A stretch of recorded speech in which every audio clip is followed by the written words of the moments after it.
A day like a nightmare. It was a normal warm day in the city of Huaraz, Ancash, Peru, May 31st, 1970. It was about 3:15 in the afternoon. My sister and I were at the movie theater when suddenly the roof started to fall down. The viewers started screaming and running in all directions like wounded animals, their bodies covered with blood, their eyes filled with tears. They were asking, "God, why are you doing this to me?" Others were dead, but some were buried under the rubble. I saw them, but only their hands reaching for help. I wondered what had happened. A few seconds later, I realized it was an earthquake. Early that day, I had begged my mom to give me money to go to the theater. However, she didn't want to give it to me because the celebration of the Virgin Fatima was on the same day. Although my mom wanted me to go to the procession with her, she changed her mind and gave me money to go to the movie with my youngest sister.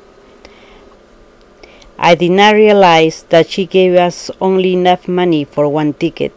She thought that if she did not give us enough money, we won't come back and join the procession with her. When we got to the theater, the usher let us in, even though we didn't have enough money. My sister and I went inside and sat in the middle section. At that moment, we were watching the movie A Rock in the Road. Around 3:15, the lights of the theater went off. The curtain began to swing, and deep sounds of the ground breaking were all around.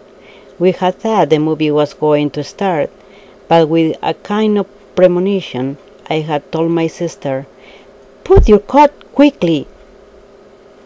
At that moment, I started with panic. At the ceiling, I saw the walls come down. I thought this might be the end of the world. I'm going to see the angels with the trumpets announcing our Lord's coming. I thought that if the angels come joyfully, I will see them breaking into dance, such a sudden blooming of beauty. This was the same sense I experienced when I read the scriptures. We decided not to leave, while most of the people were running toward the main entrance. During that moment, we turned all around and saw incredible destruction. About 5 minutes later, we tried to get out of the theater. We were stunned as we looked at the sky. It was as dark as a moonless night. In the middle of the desolation, we heard people screaming, running, crying, trying to determine the whereabouts of their families.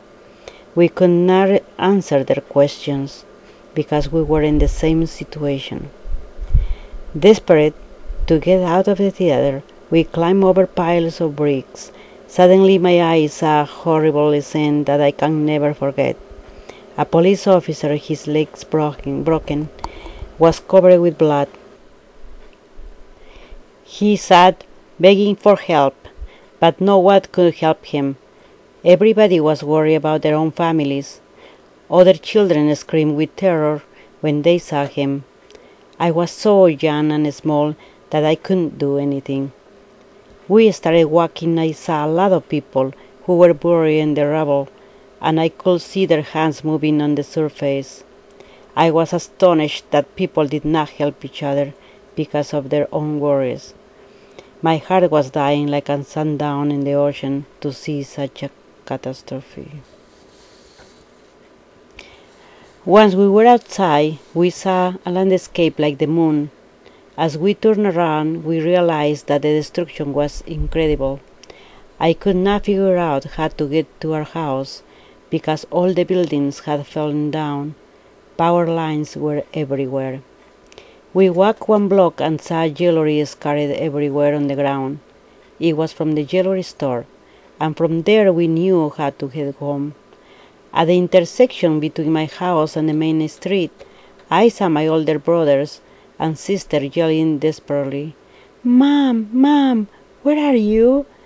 One of my brothers saw my mom and my brother whom she was carrying, were both trapped beneath two of the house walls that had collapsed around them, leaving just enough space and air for them to survive. She was close to him, so he called to my other brothers and cousins to help dig her out from beneath the rubble. My mom was still holding my youngest brother, who was 5 years old, in her arms, trying to protect him. We thought, because we were able to find my mom and my brother alive, it was a miracle. A few minutes more, and both would have suffocated.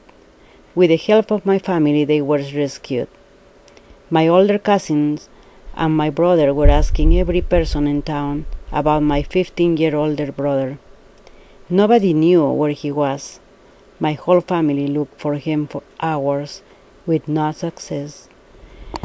It was about 6 p.m. on that unforgettable evening, when we were in the middle of the city Plaza de Armas, when my eyes saw this horrible scene. A couple, husband and wife, both dead, their arms and hair covered in blood and dust, hung from the balcony. In their attempt to escape, a portion of the roof had collapsed upon them, pinning them to the balcony at the waist. They died together in their last perilous embrace. The next day, after the scary night, my grandpa came with the bad news that he had found the body of my brother Ignacio and had buried him in a place called Las Fosas Comunes, common graves. I saw my mom crying because she hadn't seen my dead brother's body. When I heard the news, my heart was broken and filled with grief. I knew that my life without him would never be the same. We were all still worried about my dad. He had gone to another city that morning before the earthquake. All my family believed that my father had been killed. At the time of the earthquake, Yungay was completely destroyed in a mudslide. My Peruvian Switzerland, the pretty and majestic white and black mountains, with beautiful prairies, pride of the Huarazinos, land of a Tusparia Inca, the ancient civilization Chavin was destroyed. 2 days later, in the midst of the desolation, we saw from a long way off my father coming towards us.